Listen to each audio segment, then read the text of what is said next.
Thank you. Thank you very much. I would like to begin by offering a very humble and grateful thank you to a few very special people that have been with me on this journey. First and foremost, Chairman of the Hall of Fame, Ms. Jane Forbes Clark. I thank you for your most gracious and heartfelt welcome to the Hodges family.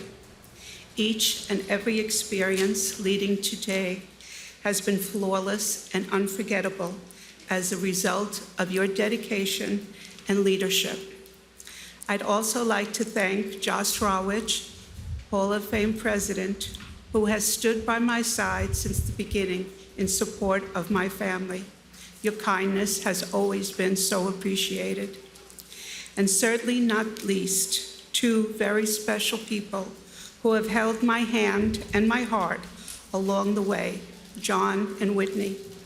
You are such a dynamic team. Each and every family representative is so lucky to have you guide us and cheer us as we prepare for this special moment in time. I would also like to thank my family for being here, for being a part of the most wonderful celebration for my dad. It is such a privilege to stand here today as the Hall of Fame honors my father. He was a very humble man, but he would be so proud to be here with the best of the best in baseball. 50 years ago, not only did the Mets and the Dodgers lose one of their heroes, we lost a husband and a father. Our greatest gift, although my father's life was cut so short, was his influence on those around him. His teammate, Jackie Robinson, once said, a life is not important except for the impact it leaves on others. My father sincerely believed that and led a life that has impacted others in a positive way. You will hear a lot today about Gil Hodges, the baseball player, what he did on the field and in the dugout. You will hear how he was the dominant first baseman of the 1950s. You will hear how he led all Major League first basemen during that decade in home runs, RBIs, hits, and games played. And you will hear also how he took a team affectionately known as the Lovable Losers and turned them into the Miracle Mets in just 2 short seasons.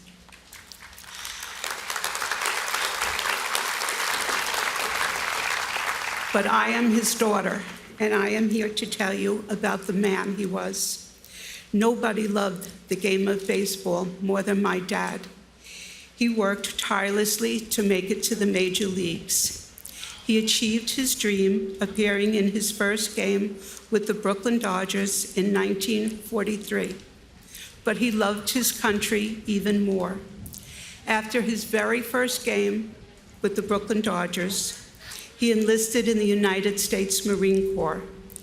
My dad was a selfless person, and he knew he had to serve his country. He would leave his baseball career behind, never knowing if he would make it back, and he would serve and protect his country. My dad proudly served in the Battle of Okinawa, where he was awarded the Bronze Medal and a Combat V Medal for heroism under fire. Through all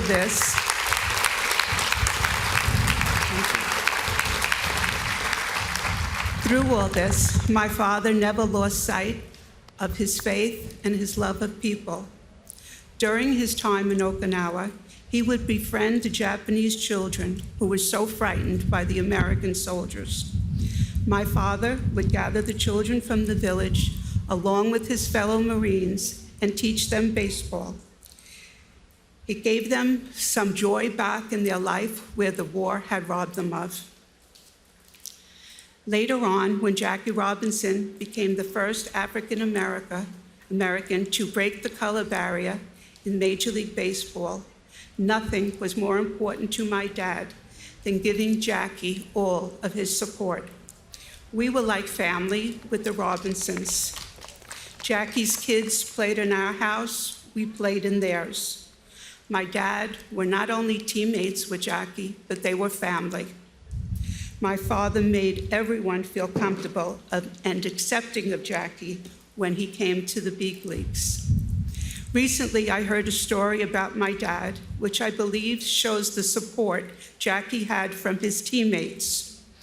During a game, Jackie was being heckled by the opposing dugout nonstop. At one point, my dad had had enough of that. He put down his glove, he went to the top step of the dugout and said, "If anyone else has anything to say, let them come out here right now and we will settle it." Needless to say, nobody came out and no one said another word.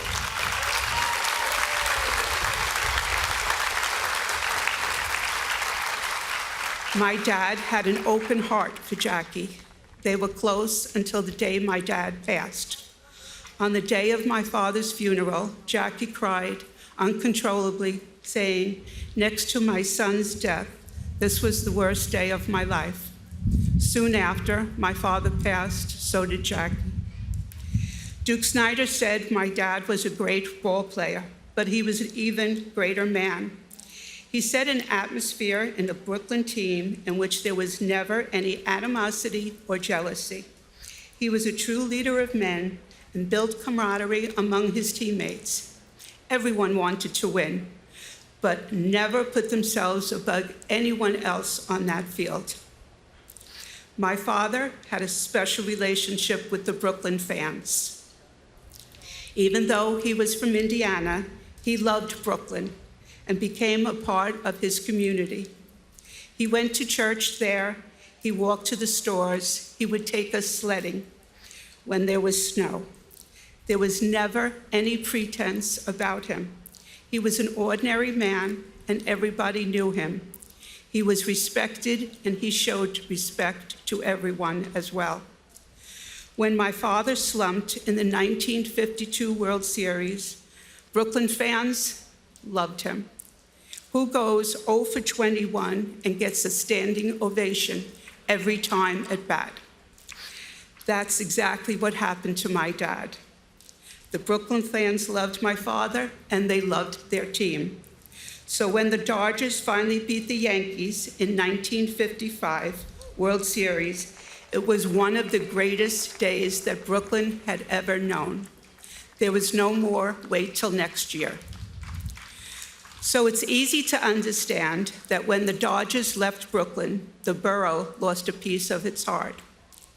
My dad was also proud of being part of a Dodger team that won it all in 1959. After his playing days ended, his strong leadership skills would lead him to a managerial position, with his biggest days coming back in New York and with the New York Mets. Some of his players feared him, others complained about his platooning system, but they respected him. He was a fair manager. He wanted the best from every player on the field and believed they could do that.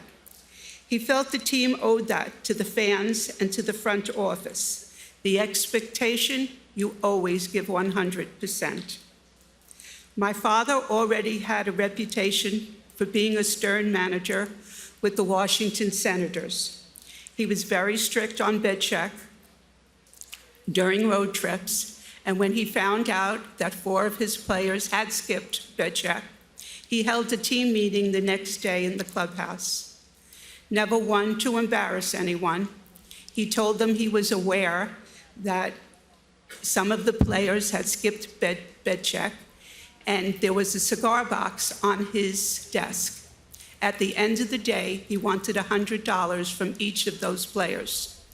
At the end of the day, there was $700 in that box. It was important to my dad to create an atmosphere of honesty in his clubhouse, and he did just that.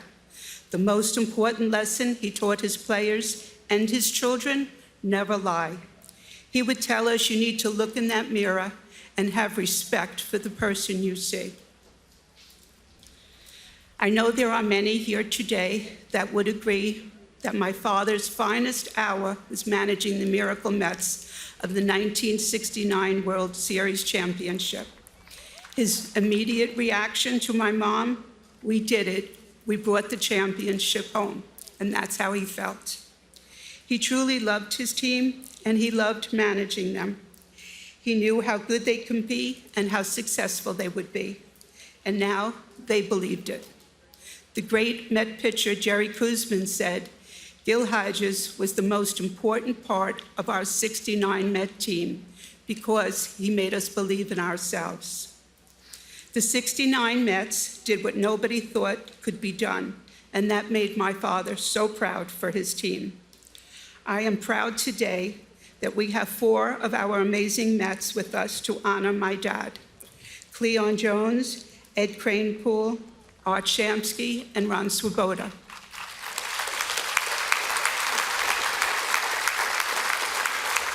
I would also like to thank Maxine Agee, who's representing Tommy Agee, of course, and to Sarah Seaver, who, as we all know, my dad loved Tom and had the utmost respect for him.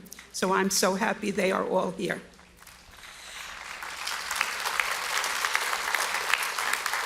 I would be remiss if I did not take a moment to thank the most outstanding Met I know, and that is Jay Horowitz and his lovely lady, Linda. Thank you both so much for all you have done to help celebrate this very special time in our family's lives. My mom loves you both so much. Your daily calls brighten her day, and we love you both so much. My dad's humility, ever present. In his office, right after the big win, my mom said to him, Gil, call your mother. She must be so excited. My dad's reply, Joan, that's a long-distance call. I don't think I should make that from the office. I'll wait until I go home. Here, he had just achieved a miracle of all baseball miracles, yet he would only do what he thought was the right thing. That was my dad. Today, I am especially happy for my mother. When the call came from the Hall of Fame and I heard, this is Jane Forbes Clark, and it is my honor, I began sobbing, probably as much as I did when I lost my father. I was so beyond happy for him, and even thrilled that my mom at 95 would be able to hear this news. My mom is watching today from our home in Brooklyn. And to my dad,